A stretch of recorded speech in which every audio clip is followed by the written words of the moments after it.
भूतों और पिशाचों की अनेक कहानियाँ आपने बचपन में जरूर सुनी होंगी, पर आज हम आपको एक विश्व प्रसिद्ध पिशाच या वैम्पायर की कहानी सुनाने जा रहे हैं, जो आयरिश लेखक ब्रैम स्टोकर की इंग्लिश नॉवल का मुख्य किरदार है, ड्रैकुला। इस कहानी का नरेटर है जोनाथन हार्कर, जो एक प्रॉपर्टी के सिलसिले में काउंट ड्रैकुला से मिलने ट्रांसिल्वेनिया जा रहा है। जोनाथन हार्कर एक स्टेट एजेंट है। उसने अपनी यात्रा के पहले दिन से ही अपनी डायरी लिखनी शुरू कर दी थी, ताकि वो अपनी यात्रा का पूरा विवरण अपनी मंगेतर मीना को सुना सके। काउंट ड्रैकुला 1897 में ब्राम स्टोकर द्वारा लिखित उपन्यास ड्रैकुला का मुख्य किरदार है, और वे बेहद ही पुराने और पहले पिशाच के रूप में जाना जाता है। पिशाच या वैम्पायर का क्या मतलब होता है? जो मरकर फिर जिंदा हो गया हो। तो चलिए सुनते हैं ड्रैकुला उपन्यास का हिंदी रूपांतरण, यानी जोनाथन हार्कर की डायरी का पहला पन्ना, मेरी जुबानी। मैं जोनाथन हार्कर, एक स्टेट एजेंट, एक प्रॉपर्टी की डिटेल लेकर काउंट ड्रैकुला से मिलने ट्रांसिल्वेनिया जा रहा हूँ। आज 3 मई है। मैं म्यूनिक जर्मनी से रात्रि 8:35 की ट्रेन पकड़ रहा हूँ। प्रातःकाल में वियना पहुँच गया। यहाँ से मुझे बुडापेस्ट के लिए ट्रेन पकड़नी है। बुडापेस्ट पहुँचकर मैंने देखा कि ये एक बहुत ही खूबसूरत जगह है। ट्रेन पूरा 1 घंटा लेट थी, इसलिए मैं स्टेशन से ज़्यादा दूर नहीं गया। ट्रेन दोबारा चल पड़ी थी और मैं अपनी सीट पर बैठ गया। नज़ारे बहुत ही खूबसूरत थे। ट्रेन बहुत तेज़ी से पश्चिम से पूर्व की तरफ जा रही थी। शाम तक मैं क्लॉजनबर्ग पहुंच गया। यहाँ मैं होटल रॉयल में रुका। रात के भोजन में मैंने मिर्च में पकाया हुआ चिकन खाया, जो बहुत ही स्वादिष्ट था। वेटर के पूछने पर उसने मुझे उसकी विधि भी बताई, ताकि घर वापस पहुंचकर मैं मीना से उसे पकवाकर दोबारा खा सकूं। वेटर ने कहा कि ये डिश मुझे कार्पेंथियंस में कहीं भी मिल जाएगी। मुझे थोड़ी बहुत जर्मन भाषा आती थी, मैंने उसी से काम चलाया। जब मैं लंदन से निकल रहा था तो मैंने ब्रिटिश संग्रहालय का दौरा किया था। लाइब्रेरी में मानचित्रों में मैंने ट्रांसिल्वेनिया के बारे में खोज की थी। मुझे पता चला कि जिस जिले में मुझे जाना है वे पूर्व दिशा में कार्पेंथियन पहाड़ियों के बिल्कुल बीचों बीच स्थित है। ड्रैकुला के किले तक जाने का मुझे कोई नक्शा नहीं मिला था। मैं वहाँ की एक जाति जैकलियों के बीच जा रहा हूँ। यहाँ बहुत अधिक अंधविश्वास फैले हुए हैं। होटल रॉयल के कमरे में बिस्तर बहुत ही आरामदायक था, पर रात में मुझे पता नहीं क्यों बहुत ही अजीब सपने आते रहे।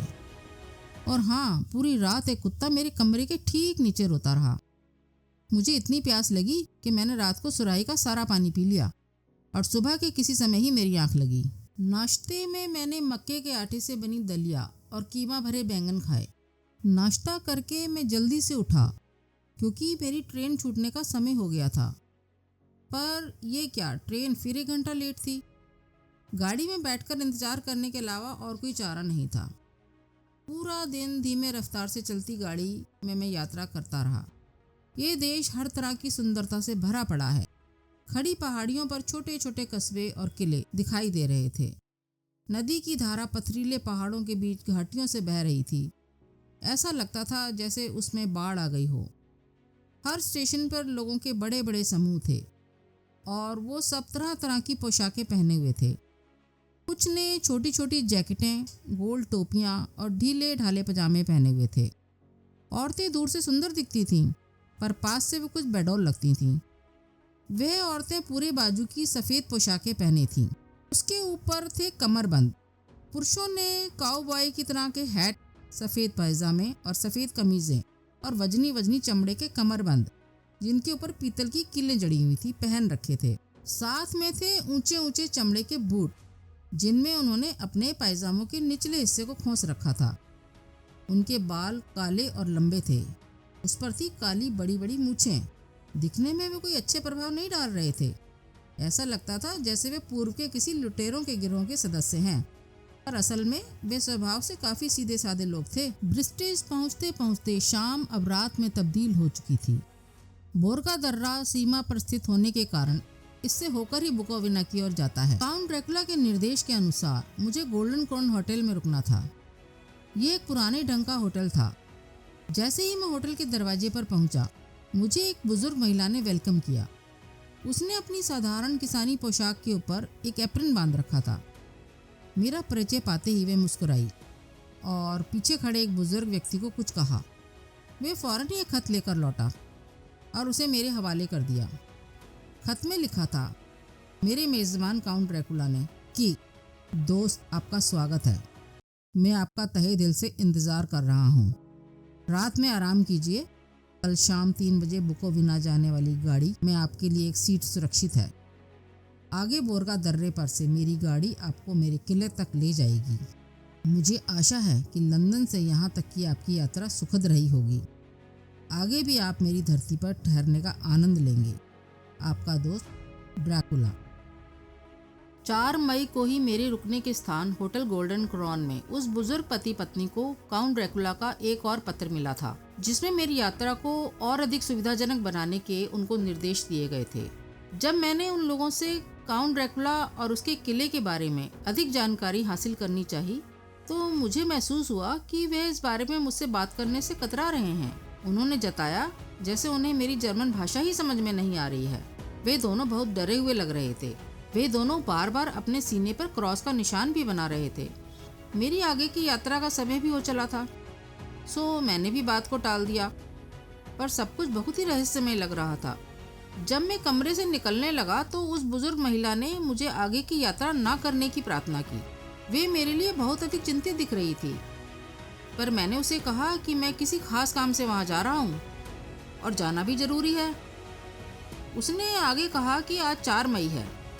आज की रात 12 बजे के बाद सारी बुरी शक्तियाँ जागृत हो जाती हैं। अब मुझे बुरा और हास्यास्पद लगा।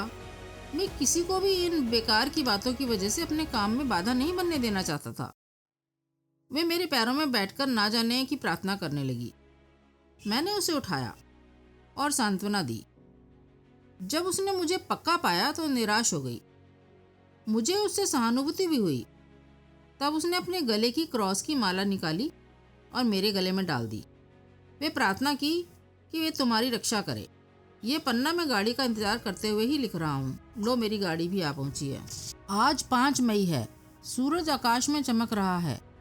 मैं पूरी तरह से जागा हुआ हूँ।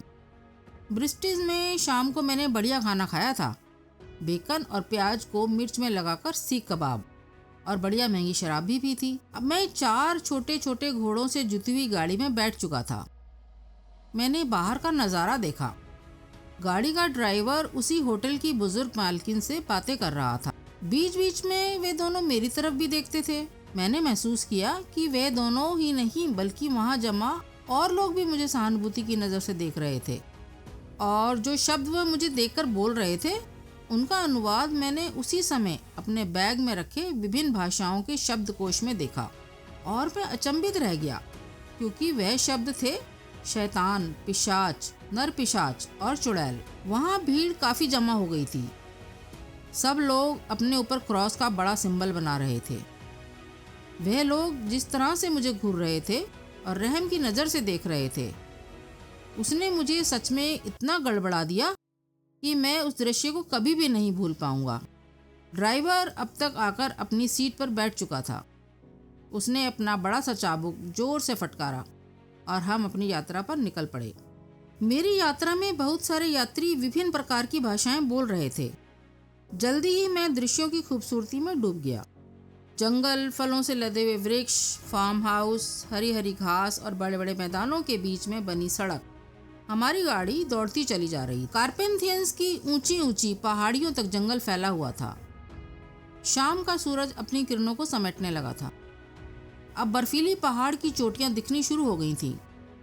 हम भी एक ऐसी ही बर्फ से ढकी चोटी पर चढ़ने लगे थे। जैसे जैसे हम आगे बढ़ रहे थे, सूरज डूबता जा रहा था। शाम का अंधेरा फैलने लगा था। सड़क के किनारे बहुत से क्रॉस देखने को मिल रहे थे। कुछ लोग वहाँ खड़े होकर सर को झुका रहे थे। जैसे जैसे शाम घिर रही थी, सर्दी बढ़ती जा रही थी। हम दर्रे की ओर बढ़ते जा रहे थे। चढ़ाई इतनी सीधी थी कि घोड़ों की चाल भी धीमी हो गई थी। ड्राइवर ने घोड़ा गाड़ी को रोका और गाड़ी के अंदर का लैंप जला दिया। जैसे जैसे अंधेरा बढ़ रहा था, साथ के यात्री कुछ परेशान से दिखने लगे थे। ड्राइवर भी घोड़े को लगातार चाबुक से मारता हुआ उन्हें तेज चलने के लिए मजबूर कर रहा था। आगे सड़क समतल होने लगी थी और घोड़े हवा से बातें करने लगे थे। दोनों तरफ से पहाड़ हमारे नज़दीक आने लगे थे। अब हम बोरगा दर्रे में प्रवेश कर रहे थे। यात्री कुछ उत्तेजित नजर आ रहे थे। बादल बहुत ही नीचे उड़ रहे थे और मेरी नज़र उस गाड़ी को ढूंढ रही थी जो मुझे काउंट ड्रैकुला के पास ले जाने वाली थी। ड्राइवर ने खुफिया तरह से फुसफुसाया कि हम 1 घंटा जल्दी आ गए हैं। ड्राइवर ने मुझे देखा और कहा कि शायद कोई नहीं आएगा, पर तभी गाड़ी के घोड़े बितकने लगे और अचानक 4 घोड़ों वाली बग्घी ना जाने कहाँ से आई और हमारी गाड़ी के आगे आकर रुक गई। गाड़ी के लैंप की रोशनी में मैंने देखा घोड़े तवे जैसे काले, चमकीले और ऊंचे थे। एक शब्द में उन्हें शानदार कहा जा सकता था। गाड़ी का ड्राइवर एक लंबा ब्राउन दाढ़ी वाला था। उसने एक बड़ा काला हैट पहन रखा था जिससे उसका चेहरा कुछ ढक गया था, पर जब उसने हमें देखा तो मैंने पाया कि उसकी आंखें चमकीली और कुछ लाल रंग की थीं। उसने हमारी गाड़ी के ड्राइवर को कुछ कठोर शब्दों में बोला कि तुम आज काफ़ी जल्दी आ गए हो। ड्राइवर ने सहमते हुए मेरी तरफ देखा और इशारा किया। श्रीमान अंग्रेज को कुछ जल्दी थी। लेने आई गाड़ी के ड्राइवर ने कहा और मुस्कुराया, पर उसके चेहरे की कठोरता बढ़ गई थी। उसके होठ लाल थे, दांत सफ़ेद और पैने दिखते थे। उसने ड्राइवर से कहा कि अंग्रेज श्रीमान का सामान उतार दो। तुरंत ही मेरा सामान उसकी बग्गी में रख दिया गया। मैं अपनी गाड़ी से उतरा और दूसरी गाड़ी में चढ़ने के लिए जैसे ही कदम बढ़ाए, ड्राइवर ने अपने हाथ से मेरा हाथ पकड़ लिया और मुझे गाड़ी में चढ़ने के लिए सहारा दिया। उसके हाथ की पकड़ बहुत ही मजबूत थी। मेरे बैठते ही उसने लगाम हवा में उड़ाई और वो शानदार घोड़े हमें लेकर दर्रे के अंधेरे में दाखिल हो गए। मेरे सहयात्री पीछे दूर छूट गए थे। ड्राइवर चाबुक फटकारता जा रहा था और घोड़े हवा से बातें करते जा रहे थे। Thanks for watching. Please like, share and subscribe.